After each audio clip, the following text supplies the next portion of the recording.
Hello students, welcome back. આજના આ લેક્ચરની અંદર આપણે ચેપ્ટર નંબર 14ના છેલ્લા બે ટોપિક પોષક ચક્રણ અને નિવસન તંત્રની સેવાઓ વિશે અભ્યાસ કરીશું. તો હવે સૌપ્રથમ આપણે જોઈએ પોષક ચક્રણ. હવે પોષક ચક્રણ એટલે ટૂંકમાં કહીએ તો પોષક દ્રવ્યો જે છે તેમનું સતત જે ચક્રીયકરણ થતું રહે છે, એટલે કે તેમનું જે સતત વહનની પ્રક્રિયા છે કે તે પહેલાં જમીનમાં હોય, પછી વનસ્પતિઓમાં આવે, વનસ્પતિઓમાંથી પ્રાણીઓમાં, અને ત્યારબાદ ફરી પાછા તે તેના મૂળ સ્ત્રોતની અંદર પરત ફરે. તો આ જે આખું ચક્ર ચાલ્યા કરે છે તેને આપણે ચક્રીયકરણ કહીએ છીએ. તો આ પ્રમાણે જો પોષક દ્રવ્યોનું ચક્ર ચાલુ છે તો આપણે તેને પોષક ચક્રણ કહીએ છીએ. આ ઉપરાંત આ પોષક ચક્રણ જે છે તે જૈવ ભૂ રાસાયણિક ચક્ર તરીકે પણ ઓળખાય છે. હવે આ પોષક દ્રવ્યો જે છે તેનું સતત ચક્રીયકરણ થતું રહેવું શું કામ જરૂરી છે? તો દરેકે દરેક સજીવ જે છે તેની પાયાની જે જરૂરિયાતો છે તે પૈકીનું ખોરાક અથવા જે પોષક દ્રવ્યો છે તે એક મુખ્ય જરૂરિયાત છે. કારણ કે આ પોષક દ્રવ્યો એ તેના શરીરની બધી જ દેહધાર્મિક ક્રિયાઓ, પ્રજનન, તેના વૃદ્ધિ અને વિકાસ, તો આ જે તેના જીવનની અગત્યની ક્રિયાઓ છે તેમાં તેને ફરજિયાત પોષક દ્રવ્યો જોઈએ છીએ. અને આપણને ખબર છે કે દરેક પોષક દ્રવ્યો જે છે તે દરેકે દરેક નિવસન તંત્રમાં એક ચોક્કસ માત્રામાં ઉપલબ્ધ હોય છે. તે અનલિમિટેડ નથી હોતા. એટલે જો પોષક દ્રવ્યો સતત વપરાતા જ આવે, તેનું ચક્રીયકરણ ન થતું હોય તો તમે વિચારી શકો છો કે શું થાય. તો એક ટાઈમ એવો આવે કે નિવસન તંત્ર, જેમાં હવામાં કે જમીનની અંદર કોઈ પણ પોષક દ્રવ્ય જ ના બચે, કારણ કે બધા જ સજીવો દ્વારા તેનો ઉપયોગ થઈ ગયો છે. પરંતુ આવું નથી થતું. દરેકે દરેક પોષક દ્રવ્ય છે તે તેના મૂળ સ્ત્રોત, જે હવા હોય કે જમીન, તેની તરફ પરત ફરે છે, કારણ કે તેમનું સતત ચક્રીયકરણ થતું રહે છે. તો આવા ચક્રીય માર્ગે વાતાવરણમાંથી સજીવોમાં અને સજીવોમાંથી ફરી પાછા વાતાવરણમાં જે રાસાયણિક તત્વોનું નિયમિત અને સતત વહન થાય છે. તો આ વહનને આપણે પોષક ચક્રણ અથવા જૈવ ભૂ રાસાયણિક ચક્ર કહીએ છીએ. હવે આ પોષક ચક્રને આપણે જૈવ ભૂ રાસાયણિક ચક્ર શું કામ કહીએ છીએ? તો તેની અંદર બાયો એટલે કે ટૂંકમાં જૈવ, તે તરીકે સજીવો, ભૂ એટલે કે ભૂમિ, પર્વત અને પાણી વગેરે, અને રાસાયણિક મતલબ કે કાર્બન, નાઇટ્રોજન, સલ્ફર, ઓક્સિજન વગેરે દ્રવ્યો આવેલા છે. તો અહીંયા શું થાય છે? સજીવો દ્વારા જે જૈવિક અથવા અજૈવિક પરિબળો જે છે, જેમ કે ભૂમિ, પર્વતો, પાણી વગેરેમાંથી થઈ અને કોઈ પણ રસાયણ એટલે કે જે પોષક દ્રવ્યો છે તેનું વહન થાય છે. એટલે આપણે તેની જૈવ ભૂ રાસાયણિક ચક્ર તરીકે ઓળખીએ છીએ. અને આ પોષક દ્રવ્યોના જે ચક્ર છે તે સતત ફરતા રહે છે. એનામાં એવું નથી થતું કે એક દિવસ ચાલુ હોય અને બીજા દિવસે બંધ હોય, અથવા તો એક મહિને ચાલુ હોય અને બીજા મહિને બંધ હોય. આવું પોષક દ્રવ્યોના ચક્રીયકરણમાં નથી થતું. પોષક દ્રવ્યોનું જે ચક્ર છે તે સતત અને સતત ચાલ્યા કરે છે, જેના પરિણામે તે પોષક દ્રવ્યો જે છે એ તેના સ્ત્રોતમાં પાછા ફરે છે. હવે પોષક ચક્રણ જે છે તે મુખ્યત્વે બે પ્રકારના હોય છે. એક છે વાયુ ચક્ર. હવે વાયુ ચક્ર એટલે શું? તો જે પોષક દ્રવ્યોનું મુખ્ય સ્ત્રોત જે છે, એટલે કે જે સ્ત્રોતમાંથી આપણને તે પોષક દ્રવ્ય મળે છે તે સ્ત્રોત હવાની અંદર હાજર છે.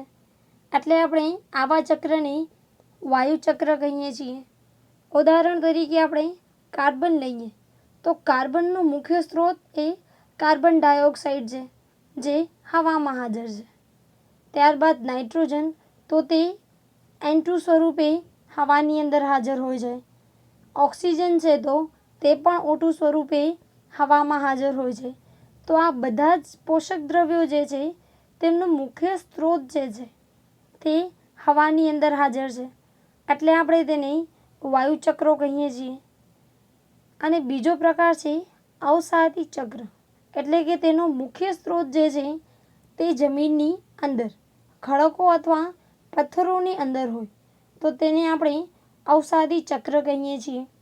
અને આ અવસાદી ચક્રમાં શું થાય છે, તો જે પણ પોષક દ્રવ્ય છે તે ખડકો કે પથ્થરોની અંદર સંગ્રહિત થયેલા હોય છે અને ચોક્કસ ઉત્સેચકો, એસિડ, પીએચ, પાણી વગેરે પરિબળોની હાજરીમાં આ જે ખડકો છે તેમાં અપક્ષયન, એટલે કે ધીમે ધીમે ખડકોનું જે ઉપલું લેયર ઘસાવાની ક્રિયા છે તે શરૂ થાય છે અને તેના પરિણામે આ જે પોષક દ્રવ્યો છે તે જમીનમાં થોડાક પ્રમાણમાં ભળે છે. તો ઉદાહરણ તરીકે ફોસ્ફરસ અને સલ્ફર. તો ફોસ્ફરસ અને સલ્ફર એ મુખ્યત્વે આપણને ખડકોમાંથી સૌથી વધારે પ્રાપ્ત થાય છે. તો અહીંયા એનો મુખ્ય સ્ત્રોત જે છે તે છે ખડકો. એટલે આપણે આવા ચક્રોને કહીએ છીએ અવસાદી ચક્ર. હવે આપણે એક વાયુચક્ર અને એક અવસાદી ચક્ર વિશે અભ્યાસ કરીએ. તો સૌપ્રથમ આપણે અભ્યાસ કરીએ છીએ વાયુચક્રમાં કાર્બન ચક્ર. હવે કોઈ પણ આપણે સજીવ લઈએ તો એ સજીવમાં એનું જે કુલ શુષ્ક વજન હોય છે, શુષ્ક એટલે પાણી સિવાય, એ જે વજન હોય છે એનું જે 49% જે પાર્ટ છે તે મુખ્યત્વે કાર્બન અને તેની નિપજોનો બનેલો છે. હવે તમે વિચારી શકો કે આપણા શરીરની અંદર કયા કયા કાર્બનના બંધારણીય સ્વરૂપો આવેલા છે. તો આપણે મુખ્ય કાર્બોદિતની વાત કરીએ. તે કાર્બોદિત મોનોસેકેરાઇડ હોય, ડાયસેકેરાઇડ હોય કે પોલિસેકેરાઇડ, દરેકનું જે મુખ્ય બંધારણીય ઘટક છે તે છે કાર્બન. આ સિવાય ન્યુક્લિક એસિડના બંધારણમાં, પ્રોટીનના નિર્માણમાં, લિપિડના નિર્માણમાં, આ બધાની અંદર જે છે એ આપણા શરીરમાં કાર્બન જે છે એ ખૂબ જ અગત્યનું છે. હવે વાતાવરણમાં કાર્બનનો મુખ્ય સ્ત્રોત જે છે તે છે કાર્બન ડાયોક્સાઇડ, CO2. એટલે કે આ પૃથ્વી પર કાર્બન જે છે એ એક તો CO2 સ્વરૂપે વાતાવરણમાં અસ્તિત્વ ધરાવે છે. આ સિવાય તે હીરો અને ગ્રેફાઇટ, એટલે જેને આપણે ડાયમંડ પણ કહીએ છીએ, ડાયમંડને, એના અંદર અથવા તો એ સ્વરૂપે પણ જોવા મળે છે. તો હવે અહીંયા શું થાય છે, પૃથ્વી પર જેટલું પણ કાર્બન ડાયોક્સાઇડ હાજર છે તે પૈકી માત્ર 71% જે છે એ આખું સમુદ્રની અંદર ઓગળેલ કાર્બન ડાયોક્સાઇડ છે, જ્યારે વાતાવરણની અંદર તેનું માત્ર 1% જેટલું જ ભાગ આવેલું છે. હવે જો વાતાવરણની અંદર તેનું બધું જ ભાગ હાજર હોય તો શું થશે, તો આપણને ખબર છે કે જેમ જેમ કાર્બન ડાયોક્સાઇડનું પ્રમાણ વધતું જાય તેમ તેમ જે તાપમાન છે તેની અંદર પણ વધારો થતો રહે છે. તો હવે વિચારો કે જો બધું જ કાર્બન ડાયોક્સાઇડ એ વાતાવરણની અંદર હાજર હોય તો પૃથ્વીનું તાપમાન જે છે તે ખૂબ જ વધી જાય અને આ તાપમાનના ધરખમ ફેરફારના લીધે શું થશે, તો દરેકે દરેક આહાર ઝાડ અથવા જે પોષણ શૃંખલા છે તેને અસર થશે અને તેના પરિણામે નિવસન તંત્રના દરેકે દરેક સજીવને અસર થશે. હવે કાર્બન જે છે તે મુખ્યત્વે કાર્બન ડાયોક્સાઇડ સ્વરૂપે વાતાવરણની અંદર હાજર છે. તો એ સજીવોના શરીરમાં કઈ રીતે પ્રવેશે છે, તો કાર્બન જે છે તેના સ્થાપન માટે મુખ્ય પ્રક્રિયા થાય છે જેને આપણે પ્રકાશ સંશ્લેષણ કહીએ છીએ. એટલે કે સૂર્યપ્રકાશની હાજરીમાં જે કાર્બનનું કાર્બોદિત સ્વરૂપે સ્થાપન થાય છે તેને સામાન્ય રીતે કાર્બન સ્થાપન તરીકે ઓળખવામાં આવે છે. હવે વનસ્પતિ દ્વારા આ કાર્બન સ્થાપનની મુખ્ય ક્રિયા થાય છે અને વનસ્પતિઓ દ્વારા લગભગ 4 × 10⁻30 કિલોગ્રામ કાર્બન ડાયોક્સાઇડ જે છે એ દર વર્ષે પ્રકાશ સંશ્લેષણ દ્વારા સ્થાપિત થાય છે. એટલે હવે અહીંયા તમે આકૃતિમાં જોવો છો તો કાર્બન ડાયોક્સાઇડ જે છે એ સનલાઇટની હાજરીમાં વનસ્પતિઓ દ્વારા જે ફોટોસિન્થેસિસ એટલે કે પ્રકાશ સંશ્લેષણની પ્રક્રિયા થાય છે તે દ્વારા તે ઓર્ગેનિક કાર્બનિક સ્વરૂપમાં ફેરવાય છે અને આ વનસ્પતિઓનો ઉપયોગ એ પ્રાણીઓ દ્વારા કરવામાં આવે છે. તો આ જે કાર્બન છે તે પ્રાણીઓના શરીરમાં પ્રવેશે છે. તો હવે ફરી પાછું આ ઉત્પાદકો એટલે કે વનસ્પતિઓ અને જે ઉપભોગી છે એટલે કે પ્રાણીઓ તેમના શરીરની અંદર જે કાર્બન છે તે વાતાવરણની અંદર કઈ રીતે જશે? તો જ્યારે આ ઉત્પાદકો અને ઉપભોગીઓ આમનું મૃત્યુ થશે ત્યારે વિઘટકો જે છે તે તેમના દેહનું વિઘટન કરશે અને તેમના વિઘટનના પરિણામે કાર્બન ડાયોક્સાઇડ વાયુઓ પણ ઉત્પન્ન થાય છે અને કેટલોક કાર્બન જે છે તે જમીનની અંદર જમા થતો રહે છે. અને જે ભાગ અહીંયા એક વસ્તુ યાદ રાખવાની છે કે જે ભાગ જમા થતો રહે છે નીચે તે કાર્બન ચક્રમાંથી નીકળી જાય છે. હવે તે કાર્બન ચક્રનો ભાગ નથી. હવે આપણે કાર્બન ડાયોક્સાઇડ જે છે એના મુખ્ય સ્ત્રોતની વાત કરીએ તો જે કંપની અથવા ફેક્ટરી જે છે તેમની ચીમનીમાંથી જે ધુમાડાઓ નીકળે છે તે એનું એક મુખ્ય સ્ત્રોત છે. ત્યારબાદ અશ્મિ બળતણો જે છે તેમનું દહન છે. વનસ્પતિ અને પ્રાણી દ્વારા જે શ્વસનની પ્રક્રિયા થાય છે એટલે કે ઓક્સિજન લેવું અને કાર્બન ડાયોક્સાઇડ મુક્ત થવું. તો આ પ્રક્રિયા દરમિયાન પણ કાર્બન ડાયોક્સાઇડ મુક્ત થાય છે. એના સિવાય જંગલોની આગ અને કુદરતી સ્ત્રોતની વાત કરીએ તો જે જ્વાળામુખીઓ ફાટે છે તો તે જ્વાળામુખીમાંથી પણ કાર્બન ડાયોક્સાઇડ મુક્ત થાય છે. તો આવી રીતે ઘણા બધા સ્ત્રોતો દ્વારા કાર્બન જે છે તે કાર્બન ડાયોક્સાઇડ સ્વરૂપે વાતાવરણની અંદર પ્રવેશ કરે છે અને આ હવાની અંદર જે કાર્બન ડાયોક્સાઇડ રહેલું છે તે પ્રકાશ સંશ્લેષણની પ્રક્રિયા દ્વારા કાર્બોહાઈડ્રેટ્સમાં તેનું રૂપાંતરણ કરે છે અને આ જે કાર્બોહાઈડ્રેટ જે છે તેમનું પ્રાણીઓ દ્વારા ભક્ષણ થશે તો ફરી પાછું કાર્બન એ પ્રાણીઓના શરીરની અંદર પ્રવેશે. ત્યારબાદ પ્રાણીઓનું શરીર જે છે એની અંદર કણાભ સૂત્રમાં જે શ્વસનની પ્રક્રિયાઓ થાય છે એટલે કે મુખ્યત્વે જે ટીસીએ ચક્ર ચાલે છે તેનામાં શું થાય છે તો કાર્બોહાઈડ્રેટ તૂટે છે અને તેનામાંથી ઉર્જા મુક્ત થાય છે. તો આ જ્યારે કાર્બોહાઈડ્રેટ્સ તૂટે છે અને ઉર્જા મુક્ત થાય છે ત્યારે તેની સાથે સાથે જ કાર્બન ડાયોક્સાઇડ પણ મુક્ત થાય છે અને આ કાર્બન ડાયોક્સાઇડ એ વાતાવરણની અંદર પાછું ફરે છે. તો આવી રીતે આ કાર્બન ચક્ર જે છે તે સતત ચાલ્યા કરે છે અને આ કાર્બન ચક્ર જે છે તે સતત ચાલતું રહેવું પણ ખૂબ જ જરૂરી છે. હવે માણસની કેટલીક એક્ટિવિટીઝના કારણે કાર્બન ચક્ર જે છે તે ખૂબ જ અસર પામી છે. જેમ કે જલ્દીથી જંગલોનો જે નાશ થાય છે, એના પછી અશ્મિ બળતણોનું દહન છે. આ બધાના લીધે વાતાવરણની અંદર જે કાર્બન ડાયોક્સાઇડનું જેટલું પ્રમાણ હોવું જોઈએ તેના કરતાં ધીમે ધીમે વધતું જાય છે, જેને આપણે ગ્રીનહાઉસ અસર તરીકે ઓળખીએ છીએ. તો આ આપણે અભ્યાસ કર્યું કાર્બન ચક્ર. હવે આપણે જોઈએ અવસાદી ચક્ર પૈકી એક ફોસ્ફરસ ચક્ર. હવે ફોસ્ફરસ જે છે તે આપણા શરીરમાં અથવા અન્ય સજીવોના શરીર માટે શું કામ ઉપયોગી છે?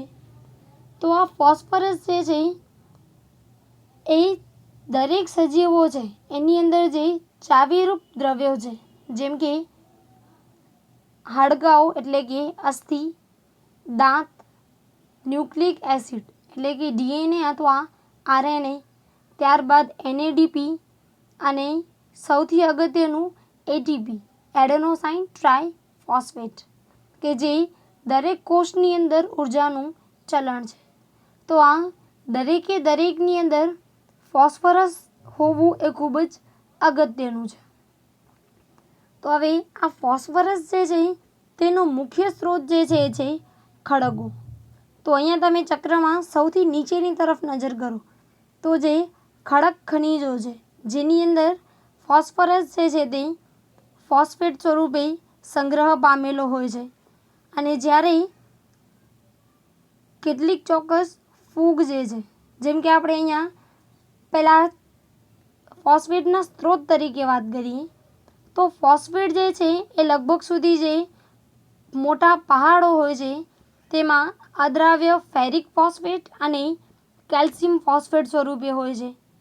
હવે જ્યારે વરસાદ અથવા પાણીનું જે વહેણ હોય તો એ વહેણમાં શું થશે, જ્યારે પાણી સ્પીડમાં વહન પામતું હોય તો એ ઘસારાના લીધે આ પહાડોની અંદર જે ફોસ્ફેટ આવેલું છે તે ધીમે ધીમે પથ્થરોમાંથી મુક્ત થઈ અને પાણીમાં ભળે છે અને ત્યારબાદ તે જમીનમાં મુક્ત થાય છે.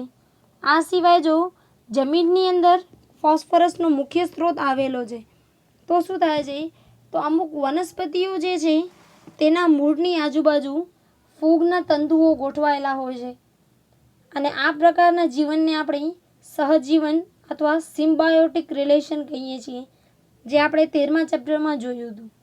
તો આ પ્રમાણે જે વનસ્પતિઓનું મૂળતંત્ર અને ફૂગનું જે જોડાણ છે તેને આપણે માઇકોરાઇઝા કહીએ છીએ.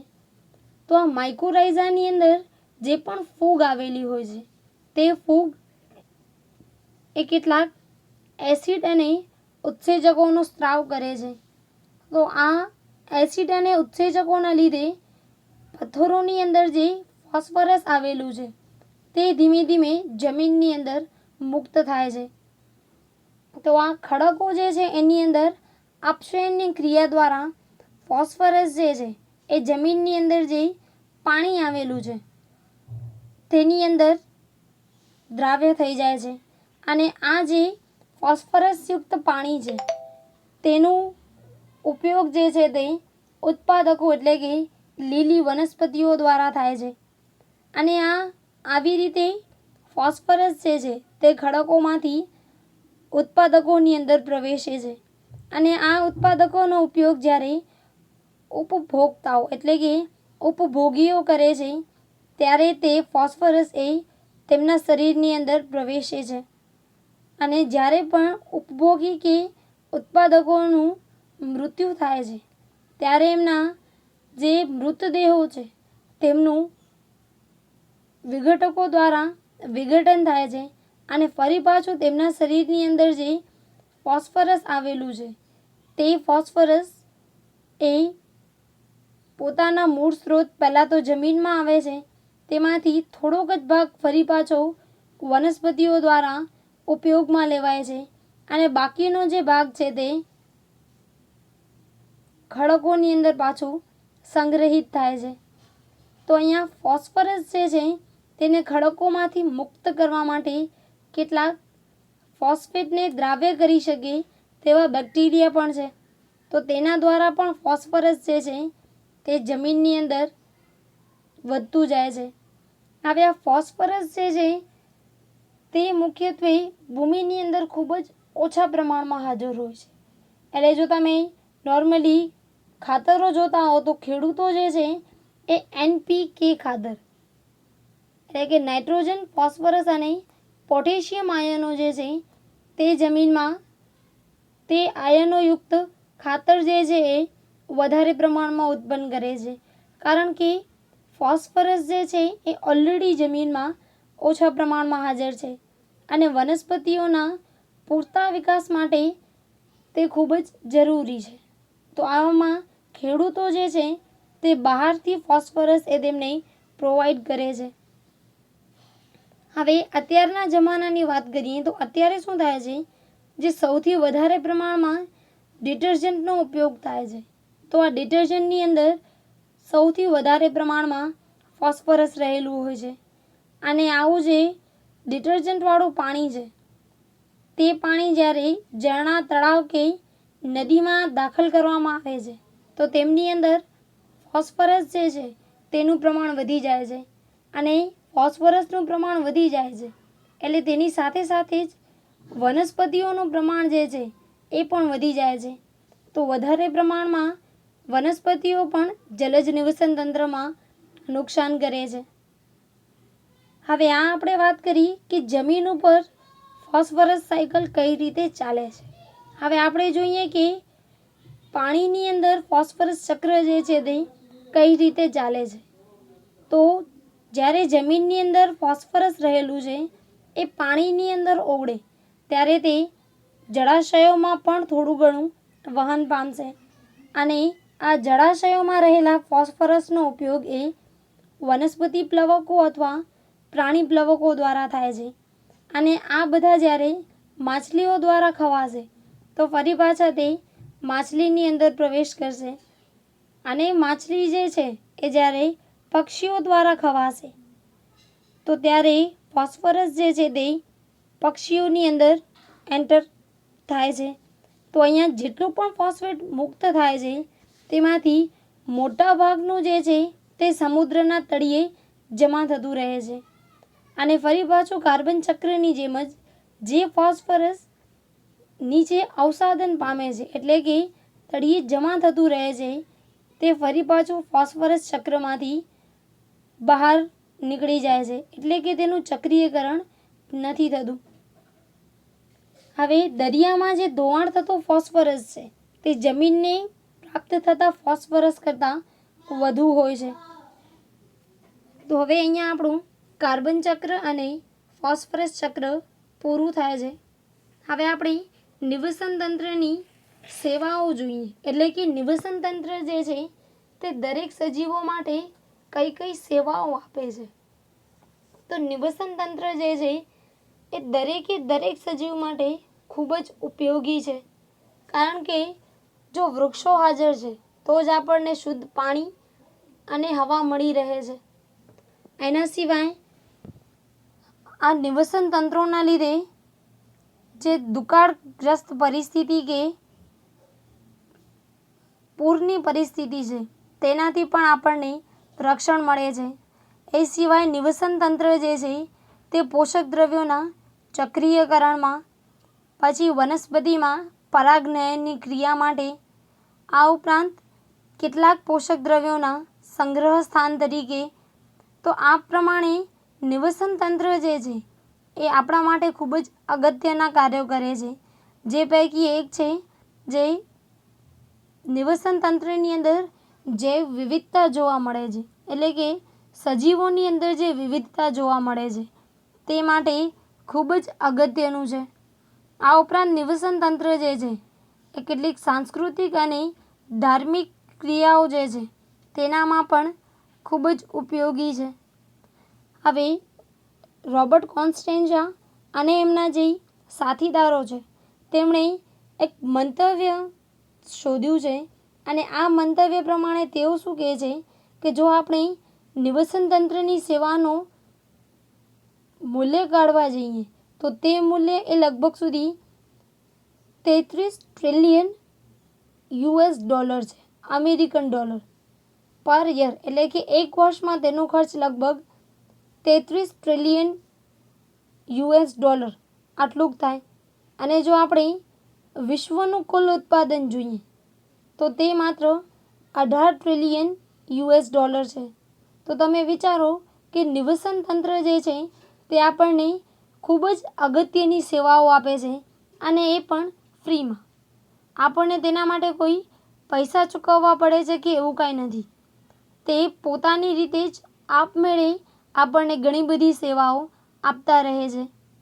હવે નિવસન તંત્રની જેટલી પણ સેવાઓ છે એ પૈકી લગભગ 50% સેવાઓ જે છે એ માત્ર જમીન દ્વારા આપવામાં આવે છે. કારણ કે જમીન જે છે તે લગભગ સુધી બધા જ સજીવોનું રહેઠાણ સ્થાન છે, પોષક દ્રવ્યોનું સંગ્રહ સ્થાન છે, પાણીનું સંગ્રહ સ્થાન છે. તો આવી રીતે જમીન જે છે એ આ બધા જ કાર્યો માટે ખૂબ જ ઉપયોગી છે. એના પછી 10% જે છે તે આપણને અન્ય પરિબળો દ્વારા આપવામાં આવે છે. તો આ પ્રમાણે વિવિધ નિવસનતંત્રીય સેવાઓ જે છે તે આપવામાં આવે છે. તો અહીંયા આપણું 14મું ચેપ્ટર એ પૂરું થાય છે. આજનું આ તમારું હોમવર્ક